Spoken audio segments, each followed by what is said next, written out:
Buenos dias, buenos tardes mga amigos, mga amigas, sa aking mga kumpanyeros at kumpanyeras, magandang araw po sa inyo lahat. Andito na naman po tayo sa paborito nating teleserye ng bayan. Ito po yung tungkol sa politika, sa batas, lalong-lalo na yung tungkol diyan sa impeachment trial laban kay Vice President Sara Duterte na napaka masalimuot. Parang relasyon lang ninyong dalawa na walang level. Okay? Alam nyo, today, early this morning, nabalitaan nga natin na kung saan itong isa sa mga testigong ipinatatawag sana ng prosecution team ay winidraw na sa listahan. So nagulat ang lahat sa impeachment trial ni Vice President Sara Duterte. So bakit? Kasi bigla kasing nagdesisyon ang mga taga-usig, ang prosecution, na i-withdraw o bawiin ang appearance ni Attorney Zulaika Lopez bilang kanilang testigo. Okay? So maraming nag-react dito. Lalong-lalo na yung mga marites sa social media. Ang sabi nila, bakit tumurong? Anong nangyayari? Parang parang nagaya lang na mag-swimming sa Pansol Laguna tapos nung nakabihis na yung lahat na inimbitahan bigla na lang sasabihin hindi tuloy ang swimming natin, no? At nagdesisyon ng organizer na makakasira lang pagpunta natin doon sa Pansol Laguna sapagkat medyo hindi maganda ang panahon. So sa ibang araw na lamang. So lahat disappointed, di ba? Bumili pa ng mga two-piece, no? Tapos yung pala ika-cancel lang naman pala ang swimming. Naghanda pa ng pagkain, may caterer na. Wala sabi ng organizer, tigil na muna tayo, no? Pero wag po kayong mag-alala, no? Hindi sila natakot kung bakit inatras yan. May matinding diskarte po sa likod nito na hihimayin natin ngayon. Sa paraang maiintindihan ng utak natin at ng puso mong marupok. Okay? So, alam niyo po, sa batas natin, yung pagpili po ng testigo, ano po yan Decision po yan ng prosecution. Sila po ang namimili niyan. Prosecutorial discretion po yan. Kumbaga sa jeep, sila po yung driver ng jeep. Kung gusto nilang ibaba ang isang pasahero bago pa makarating sa terminal dahil baka mang-agaw pa yan ng manibela o baka may gawin pa yang masama laban sa driver ng jeep, abay karapatan nilang pababain yung pasahero nila. Kung nagdududa na siya na hindi ito makakatulong, no, sa kanya dahil mukhang hold-upper, di ba? So ibababa niya yun. Hindi niya na talaga ihatid do sa destination dahil may duda na sa kanya, di ba? So sabi ng mga abogado, no, na mga nanonood at yung mga nasa prosecution team, ang testimonya raw po ni Attorney Zulaika, ito yung Chief of Staff ni Sara Duterte. Ang testimonya raw niya ay naging redundant na o magiging redundant o magiging paulit-ulit na lang. Sa rules na evidence, yan yung tinatawag na cumulative evidence. Sa ilalim po ng ating Rules on Evidence, under Rule 128, Section 4, bawal sa korte ang ebidensyang pampahaba lang ng oras. Bibisitin lang tayo ng mga ebidensyang considered as cumulative evidence. Bawal yung bawal yung unli-rice na kwento. Hindi naman yan yung katulad ng isang fast food chain na unli-rice. So dito sa impeachment trial and under the Rules on Evidence, bawal ang unli-rice. Okay? So parang ganito lang yan. Parang isang kwento yan na tungkol sa barkada na nagyayaan na magluto ng yung tinatawag na samgyupsal. Okay? So para mas madali nating maunawaan. Okay, yung tropa mo nag-aya sa bahay nila na mag-samgyupsal kayo. Okay, si Pedro, nandoon si Pedro, may dalang 2 kilong premium na baboy. Okay, 2 kilong premium na baboy. At may kasama ng sahog, hiwa-hiwa na. No? Isa dito yung sibuyas. So, tad-tad na yung sibuyas. Si Juan naman ay may bit-bit na kalan. May bit-bit na uling.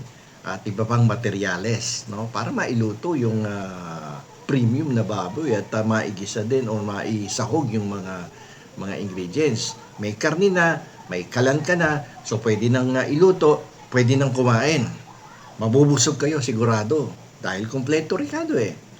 Tapos biglang darating si yung isa mong kaibigan na ang pangalan si Epal. So, okay. Tapos ang dala niya, isang pirasong hilaw na sibuyas. Okay? So, nakaprepara na kayo. Naisahog mo na yung sibuyas dun sa premium na karne. No? Ando dun na din yung ibang mga gulay. Isasahog mo pa ba yung sibuyas na dala-dala ng kaibigan mong Epal? Hihintayin mo pa ba siyang hiwain yung sibuyas habang kayo ay takam na kayo kumain dahil paluto na yung yung karne. So siyempre hindi mo na siya iintayin o i-allow na maghiwa pa ng sibuyas. Siyempre pakain na kayo eh. So hindi mo na papansinin yung sibuyas ni Epal. Di ba? So dito sa kaso ni BP Sara, dahil inamin na ng kabilang kampo na naganap naman talaga ang mga kontrobersyal na press conference, bakit mo pa isasalang si Atty. Zulaika Lopez?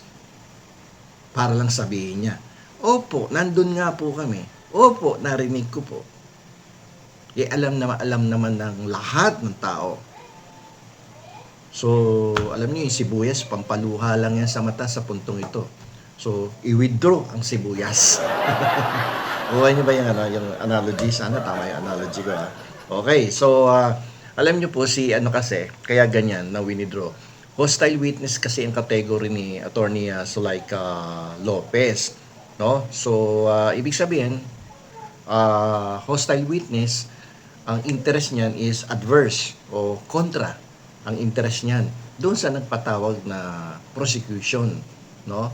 Lawyers, no? So pero gusto lang nilang iharap sa husgado para makakuha din ng mga importanteng impormasyon na mako-confirm yung authenticity at yung lahat na sinabi ni Vice President Sara Duterte.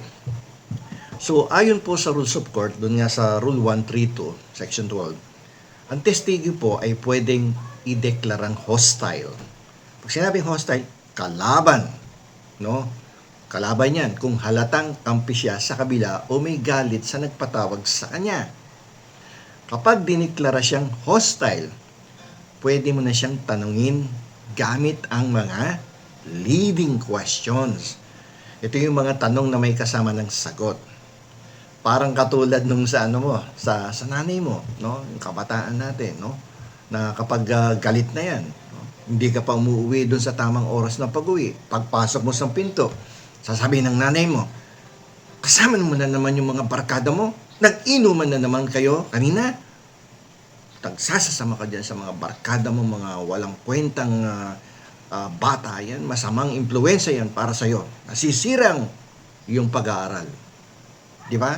So, nagtanong siya pero sinagot niya na ando doon na yung kasagutan. So, that is considered as a leading question on the part of your nanay.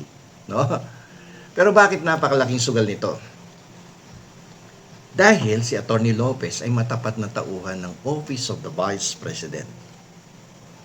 Yung pagtawag sa kanya bilang isang hostile witness ay parang pag-uwi. No? Nag-uwi ka ng isang pusang kalye. Akala mo yung pusa na yung magiging sweet para sa'yo. Yung pala kakalmutin ka lang sa mukha. So, hindi magandang diskarte pag ganun. Hostile nga eh. Akala mo sweet. No? Nung nandun sa bahay, hinawakan mo, pinagkakalmot ka sa mukha. So, better na i-withdraw mo na lang siya. Wag mo nang isama, no, sa listahan. Okay? So, dito yung pagsalang po sa isang hostile witness ay parang pagtatanong sa galit na galit mong jowa sa harap ng mga magulang mo. Kunwari, nasa harapan ka ng magulang ng jowa mo na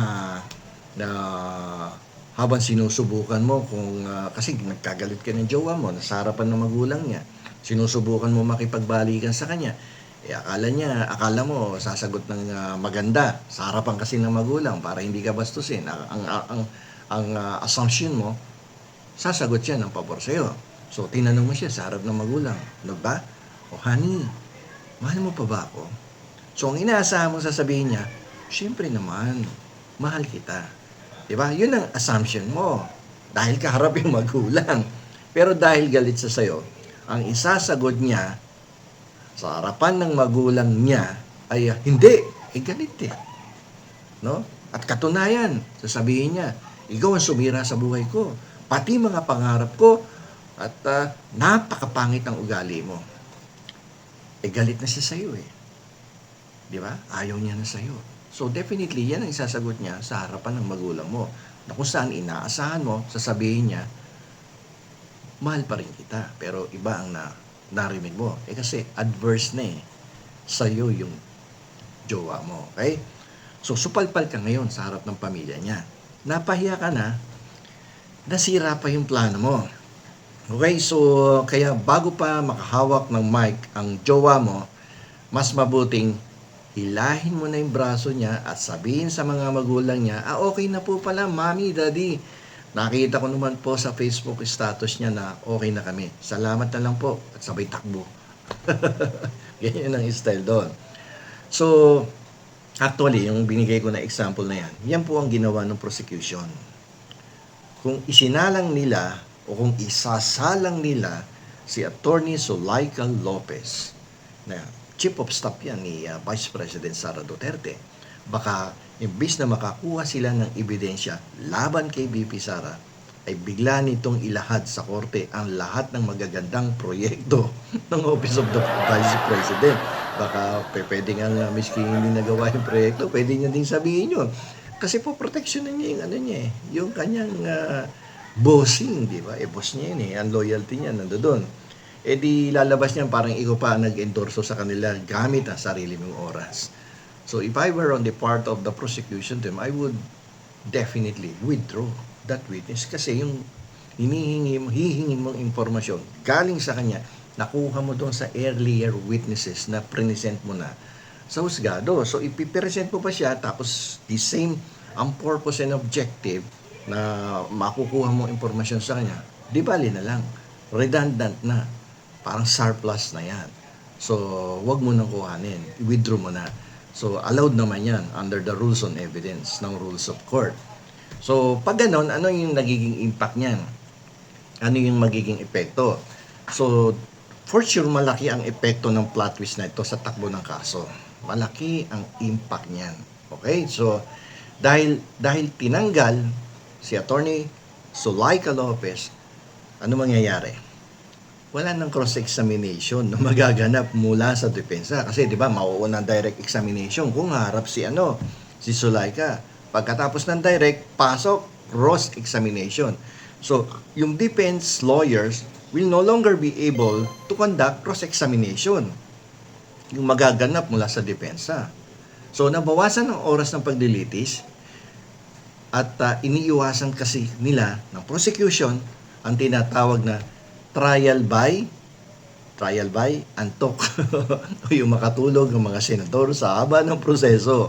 So, pinaigse, pero actually, binawasan yung mga witnesses, so mixi yung proseso, pero nakuha naman nila na yung objective nila tungkol dun sa ebidensyang gusto nilang patunayan na genuine, authentic, no, na ebidensya.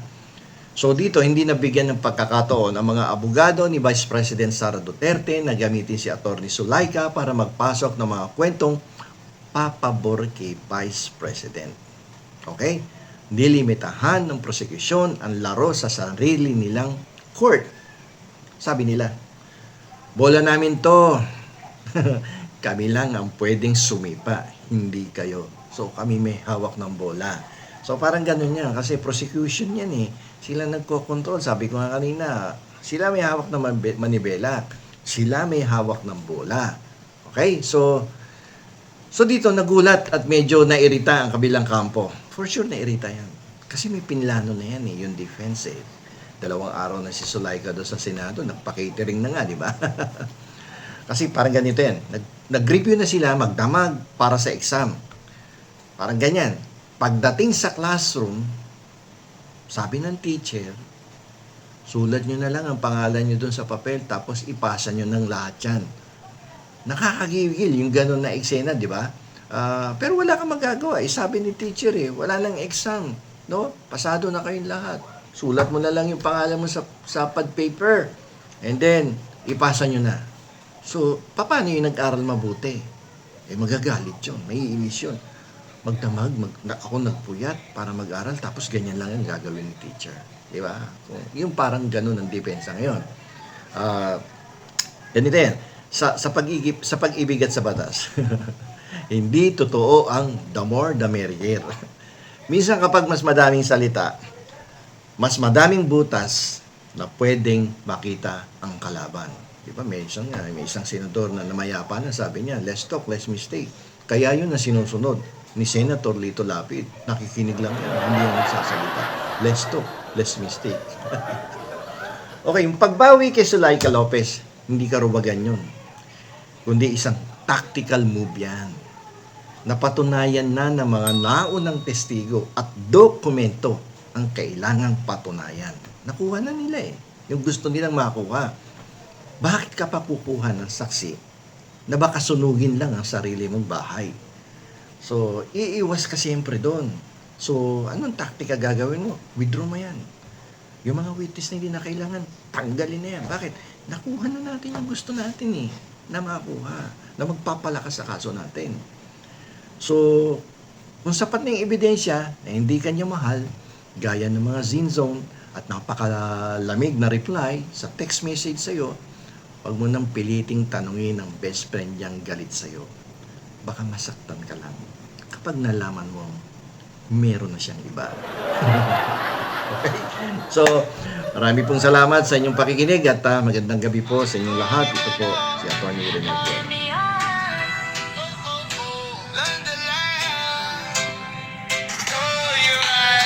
Pagod ka na ba sa na komplikado? Mga termino parang alien sa ulo. Huwag kang mag-alala, andito kami.